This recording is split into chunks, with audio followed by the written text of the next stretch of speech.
Hello বন্ধুরা, আমি আবার চলে এসেছি একটা আমার কুকিং ভিডিও নিয়ে। এটা অ্যাকচুয়ালি গতকালের কুকিং ভিডিও ছিল, এটা আজকে পোস্ট করছি। করেছিলাম হলো লাউয়ের বাকলা ভাজা 5 ফোড়ন দিয়ে, একটু তার নামানোর আগে কাঁচা পোস্ত দিয়ে, নুন মিষ্টি কাঁচা লঙ্কা একটা দিয়ে। এটা ভাজিটা খুবই ভালো লাগে গরম গরম ভাত দিয়ে খেতে। আর তার সাথে ছিল বরবটি দিয়ে আলু দিয়ে ভাজি। আর যেহেতু গতকালের একটু ডাল রয়ে গেছিলো, ওটা দিয়ে এটা খাওয়ার জন্য ভাজিটা বানিয়েছিলাম। এটা নর্মাল জাস্ট একটু 5 ফোড়ন দিয়ে কাঁচা লঙ্কা আর আলু বরবটি ভাজি। তার সাথে করেছিলাম হলো আজকে লাউ লাউ লাউ কেটে রাখা আছে, আর তার সাথে মুগের ডাল দিয়ে লাউয়ের একটা ঘন্ট মতন করেছিলাম। এটা দুর্দান্ত খেতে হয়েছিল।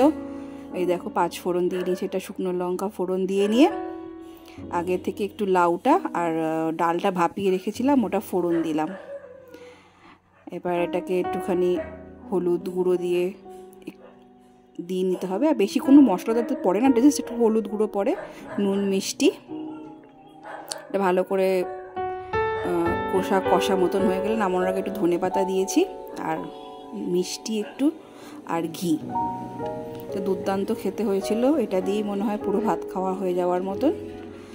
আর সাথে করেছিলাম হলো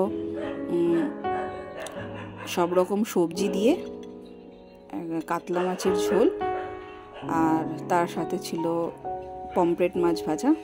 এইটা হয়ে যাওয়ার পরে আমি করেছিলাম মাছের ঝোলটা, দেখতেই পাবে। ওর মধ্যে একটু দিয়েছিলাম হলো আলু ডাঁটা।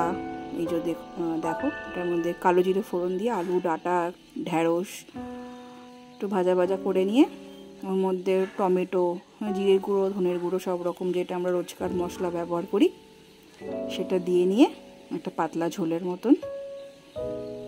কাঁচা লঙ্কা, অ্যাকচুয়ালি আমরা গুঁড়ো লঙ্কা খুবই কম ইউজ করি, কাঁচা লঙ্কা দিয়েই সব করি, জাস্ট একটু কালারের জন্য আমরা কাশ্মীরি মির্চটা ইউজ করি। কারণ আমরা গুঁড়ো লঙ্কা খুবই কম, কিছু কিছু রান্না যেগুলোতে না দিলেই না সেগুলোতে ইউজ করি। এই দেখো রোজকার যেরকম আমাদের নর্মাল যেরকম মশলা ইউজ করি আমরা, জিরে গুঁড়ো ধনের গুঁড়ো সবই দিয়ে নিলাম। দিয়ে নিয়ে কষিয়ে নিতে হবে জল দিয়ে। তারপরে